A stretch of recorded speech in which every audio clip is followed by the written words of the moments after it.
بسم اللہ الرحمن الرحیم۔ السلام علیکم۔ روزانہ واقعات سننے کے لیے اس چینل کو سبسکرائب کریں۔ ام المومنین حضرت عائشہ صدیقہ رضی اللہ تعالی عنہا نے فرمایا کہ ایک عورت حضور نبی کریم صلی اللہ علیہ وسلم کے پاس آئی جس کا دایاں ہاتھ سوکھ گیا تھا۔ اس نے آپ صلی اللہ علیہ وسلم سے عرض کیا کہ یا رسول اللہ صلی اللہ علیہ وسلم دعا کیجئے کہ میرا ہاتھ ٹھیک ہو جائے۔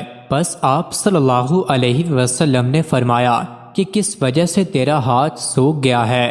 اس نے کہا کہ میں نے خواب دیکھا ہے کہ قیامت قائم ہو گئی ہے اور دوزخ سلگائی گئی ہے اور بہشت پاس لائی گئی ہے۔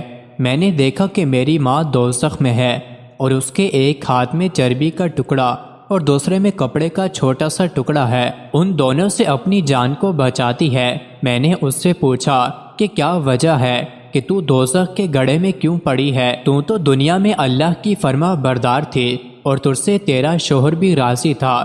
تو اس نے کہا کہ میری بیٹی، میں دنیا میں بخیل تھی اور یہ مقام بخیلوں کے لیے ہے۔ پھر اپنی ماں سے کہا کہ تیرے ہاتھ میں چربی اور کپڑے کا ٹکڑا کیوں ہے؟ اس نے کہا کہ انہی دنوں کی وجہ سے میری جان بچی ہے جو میں نے دنیا میں اللہ کے لیے دیے تھے۔ پھر میں نے کہا کہ میرا باپ کہاں ہے؟ اس نے کہا کہ وہ سخی تھا اور سخیوں کے ساتھ ہے۔ پھر میں جنت میں آئی اور اپنے باپ کو حوض کے کنارے کھڑا ہوا دیکھا جو لوگوں کو پانی پلا رہا تھا۔ میں نے اپنے باپ سے کہا کہ میری ماں اللہ تعالیٰ کی فرما بردار عورت تھی اور تو بھی اس سے راضی تھا، وہ دوزخ میں جل رہی ہے اور سخت پیاسی ہے، اور تو لوگوں کو حضور نبی کریم صلی اللہ علیہ وسلم کے حوض سے پانی پلا رہا ہے، بس اس کو بھی پانی کا ایک گھونٹ پلا دو۔ اس نے کہا کہ اے میری بیٹی، اللہ تعالیٰ نے گناہگار بخیلوں پر حضرت محمد صلی اللہ علیہ وسلم کے حوض کا پانی حرام کیا ہے، تو اس کے بعد میں نے اپنے باپ کی اجازت کے بغیر پانی کا ایک پیالہ اپنی پیاسی ماں کو پلایا، تو میں نے ایک آواز سنی کہ کوئی کہہ رہا ہے کہ اللہ تعالیٰ تیرے ہاتھ کو خشک کر دے، کیوں تو نے گناہگار بخیل کو حضرت محمد صلی اللہ علیہ وسلم کے حوض سے پانی پلایا۔